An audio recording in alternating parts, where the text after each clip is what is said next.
नमस्कार, मैं अंजलि मिश्रा और स्वागत है आपका हमारे चैनल में। आपको बता दें कि इस वक्त एक खबर सामने आ रही है जिसके मुताबिक एनसीबी ने मुंबई कोर्ट में जो है एक याचिका दायर की है, जिस याचिका में उन्होंने समीर खान के वॉइस सैंपल लेने की इजाज़त मांगी है।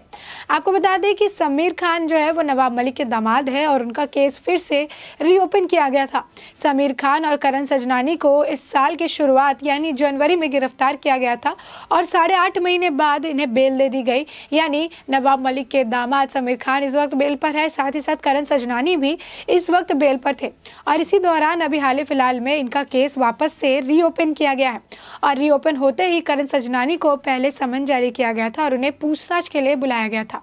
अब ऐसे में एनसीबी ने जो है मुंबई कोर्ट में एक और याचिका दायर कर दी है, जिसमें उन्होंने ये कहा है कि उन्हें इस पूरे मामले की सही तरीके से जांच करने के लिए जो नवाब मलिक के दामाद समीर खान हैं उनके वॉइस सैंपल की जरूरत होगी, साथ ही साथ करण सजनानी के वॉइस सैंपल की भी जरूरत होगी। आपको बता दें कि जब साल की शुरुआत में इन्हें गिरफ्तार किया गया था तो इनके तरफ से सीबीडी और इसके साथ ही जो है गांजा पाया गया था और इसके बाद बहुत सारे सैंपल्स लिए गए थे, तकरीबन 18 सैंपल्स लिए गए थे, जिसमें 11 सैंपल्स जो थे उसमें ये निर्दोष साबित हुए थे। 11 सैंपल्स में कुछ भी नहीं मिला था, बाकी के सैंपल्स की जांच हो रही थी और इस दौरान जो है कुछ चैट्स बरामद हुए थे, कुछ वॉइस मेल्स बरामद हुए थे, कुछ वॉइस चैट्स बरामद हुए थे जिसमें ये दोनों आपस में ड्रग्स से रिलेटेड बात करते हुए नजर आए थे। अब उसी वॉइस चैट को आधार बनाकर आगे की जांच शुरू की गई है और इसी जांच को पूरी तरीके से सही ढंग सही दिशा देने के लिए अब एनसीबी ने मुंबई कोर्ट में याचिका दायर कर दी है कि उन्हें करण सजनानी और साथ ही साथ समीर खान के वॉइस सैंपल लेने की इजाज़त दी जाए, ताकि वो समीर खान के वॉइस सैंपल को उनके जो व्हाट्सएप से वॉइस चैट हुए हैं उससे वो मैच करके देख सके और इस केस में जो है थोड़ी और आगे जो है एक इम्प्रूवमेंट देखने के लिए मिल सके। साथ ही साथ आपको बता दें कि सिर्फ यही नहीं, एनसीबी ने और 2 जो है चीज़ों लोग को लेकर याचिका की है, आवेदन डाला है। उन्होंने कहा है कि जिस दौरान इन्हें पकड़ा गया था वहाँ पर कुछ मादक पदार्थ भी जो है मिले थे, तो उनका भी जो है जांच करने, उनके सैंपल्स के दोबारा से जांच होनी चाहिए। साथ ही साथ उन्होंने कहा है कि इससे जुड़े जो भी इलेक्ट्रॉनिक डिवाइस है या फिर इलेक्ट्रॉनिक मीडियम का इस्तेमाल किया गया है उसकी भी जाँच हम फिर से करना चाहते हैं। अब ऐसे में इन्होंने मुंबई कोर्ट में याचिका डाल दी है। अब आने वाले वक्त में आपको बता दें कि 20 नवंबर को इस पूरे मामले में सुनवाई होने की जो खबरें हैं वो सामने आ रही है। सूत्रों के मुताबिक ऐसा कहा जा रहा है कि 20 नवंबर को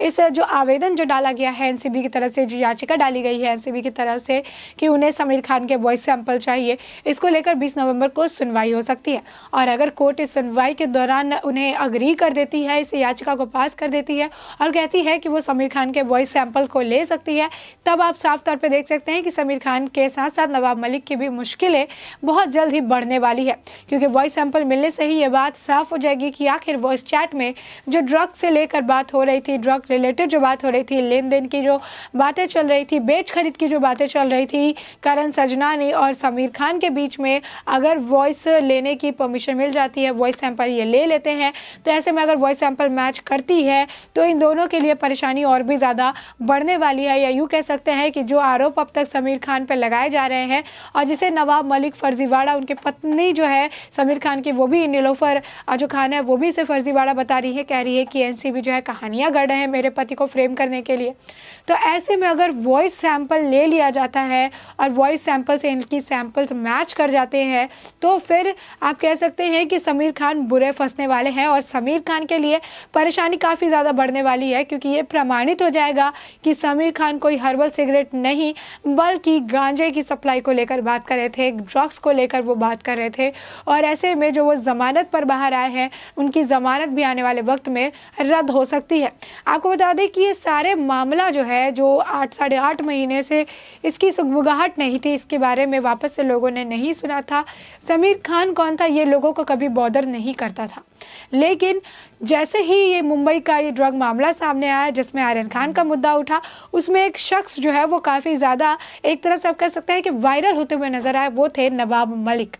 जिन्होंने लगातार इस पूरे मामले को लेकर वो जो है बयानबाजी करते रहे और उन्होंने ही अपने दामाद का जो मुद्दा है, समीर खान का मुद्दा है, उसे भी उछालते हुए वो नजर आए थे। उन्होंने ये भी कहा था कि समीर खान जो मेरे दामाद है उन्हें भी फर्जी ड्रग के मामले में फंसाया गया है जैसे आर्यन खान को। साथ ही हर बार वो अपने दामाद के साथ आर्यन खान के मामले को कंपेयर करते रहे और ऐसे में उन्होंने गड़े मुर्दे उखाड़े थे और जब वक्त के साथ इस पर भी एनसीबी जो है सख्त नजर आई और उन्होंने वापस से जमानत पर छूटे समीर खान खान के केस को रीओपन करने की बात कही थी, जिसको लेकर उन्हें जो है परमिशन भी मिल गई और केस को फिर से रीओपन कर दिया गया, जहां पर यह कहा जा रहा था कि मेरे दामाद की तरफ से कुछ नहीं मिला था, उन्होंने सिर्फ और सिर्फ हर्बल सिगरेट पी थी, साथ ही साथ जो मेरा दामाद है वो निर्दोष है। एनसीबी जो है कहानी गढ़ी है ताकि वो एक मंत्री के दामाद को बदनाम कर सके। समीर खान के पास से कोई गांजा बरामद नहीं हुआ था, उसने कभी ड्रग्स नहीं लिया। तो ये सारे मामले जो है सामने आए थे। आपको बता दें कि नवाब मलिक ने यह भी कहा था कि एनसीबी को कोई प्रमाण नहीं मिला। तो ऐसे में आपको बता दें कि नवाब मलिक के पास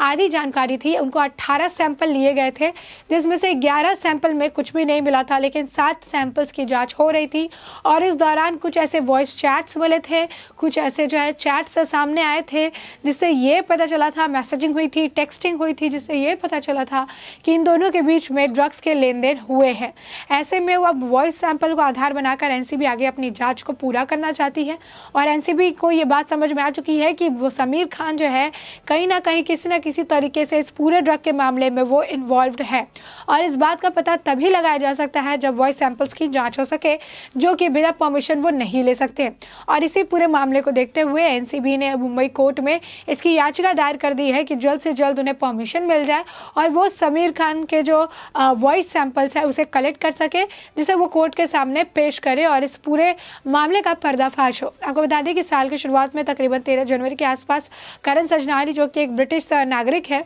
उनकी और नवाब मलिक की जमात जो है समीर खान, उनकी गिरफ्तारी हुई थी। आपको बता दें सबसे पहले करण सजनानी जो है उनकी गिरफ्तारी हुई थी क्योंकि उनके यहाँ पर बहुत सारा जो है अमाउंट में गांजा पाया गया था। और उसके बाद उन्होंने ये बात स्वीकार भी की थी। सजनानी ने ये बात कहा था कि मैं जो है बाहर से गांजा मंगाता हूँ क्योंकि मैं इसका सेवन करता हूँ, लेकिन जितनी भारी मात्रा बताई जा रही है उतनी भारी मात्रा में ना मेरे घर पे मिला है, ना इतनी भारी मात्रा में मैं इस घर पे रखता हूँ क्योंकि मेरे माता पिता सब यहीं पे मेरे साथ है। और आपको बता दें कि इसी दौरान जब इस पूरे मामले की वापस से जो है जांच की गई थी तो उस दौरान 20,000 का ट्रांजैक्शन पाया गया था, जो कि नवाब मलिक के जो दामाद है समीर खान द्वारा किया गया था। बस उस 20,000 के ट्रांजैक्शन को लेकर समीर खान पर जो है जांच बिठाई गई थी। जांच हुई जिसमें कहीं ना कहीं समीर खान जो है फॉल्ट वाले में पाए गए थे, उनका जो है वहाँ पे गलती मिली थी। सैंपल से जो है 11 नहीं से कुछ साबित हो पाया था, लेकिन चैट से, वॉइस से ये पता चला था कि समीर खान ने जो है गांजा खरीदा था, जिसके बाद 8.5 महीने वो जेल पे थे, बेल में बाहर आए। लेकिन नवाब मलिक ने उनकी मुश्किलें और बढ़ा दी। उन्होंने जिस तरीके से बयानबाजी की, उनके दामाद के लिए ही ये बयानबाजी जो है परेशानी का आप कह सकते हैं कि सबब बन गई। और इस वक्त समीर खान की मुश्किलें बढ़ती हुई नजर आ रही है। और समीर खान के अगर वॉइस सैंपल लेने की इजाजत मिल जाती है तो कहीं ना कहीं समीर खान जो है इस पूरे मामले में कल्प्रिट जो है उनको बता दिया जाएगा, क्योंकि वॉइस में ये एनसीबी का कहना है कि पूरे तरीके से वॉइस में ये बातें हुई हैं कि उन्हें गांजे चाहिए, कौन सा गांजा चाहिए। साथ ही एक और ड्रग्स जो है उसका नाम भी वहाँ पे मेंशन किया गया है कि ये ड्रग्स के भी लेन देन की बातें हुई है। ऐसे में अगर वॉइस सैंपल मैच कर जाता है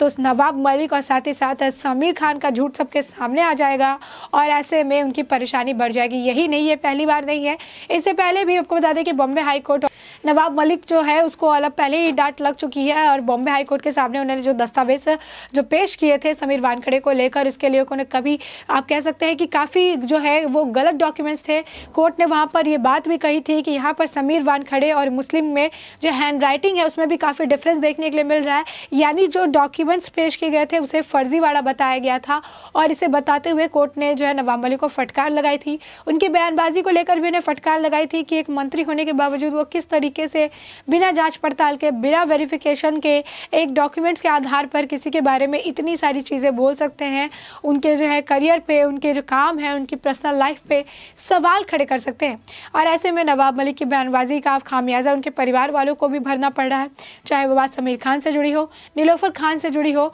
या फिर नवाब मलिक के बेटे से जुड़ी हो। आपको बता दें कि कई सारे जो है कनेक्शन निकलकर नवाब मलिक के परिवार के सामने आए हैं। अब एक और नया मुद्दा सामने आ गया है कि नवाब मलिक की कोई लेडी है जो फैमिली में उनका आईएसआई के साथ कनेक्शन है, इसका भी आने वाले वक्त में खुलासा होने वाला है। यानी चारों तरफ से नवाब मलिक घिर चुके हैं और साथ ही साथ नवाब मलिक की बयानबाजी के वजह से, नवाब मलिक की करतूतों के वजह से उनके परिवार वाले जो है वो भी अब परेशानी में पड़ते हुए नजर आ रहे हैं। जहां पर जिस केस को 8.5 महीने से किसी ने पूछा नहीं, किसी ने जानने की कोशिश नहीं की, सिर्फ और सिर्फ नवाब मलिक की वजह से वापस से समीर खान का पूरा मुद्दा इस पूरे ड्रग मामले से खोला गया। और इसके साथ खुलते ही इस बार कई सारे कनेक्शन निकल कर आ रहे हैं। Drug mafia, drug peddler, underworld, D company, Dawood के साथ कई सारे कनेक्शन अब नवाब मलिक, उनके बेटे और उनके जो दामाद है उनके साथ मिलते हुए नजर आ रहे हैं। यानी नवाब मलिक के साथ साथ उनका परिवार भी जो है अब कटघरे में खड़ा होता हुआ नजर आ रहा है। अब ऐसे में आप देख सकते हैं कि किस तरीके से अब एनसीबी ने अपने सामने से अब याचिका डाल दी है,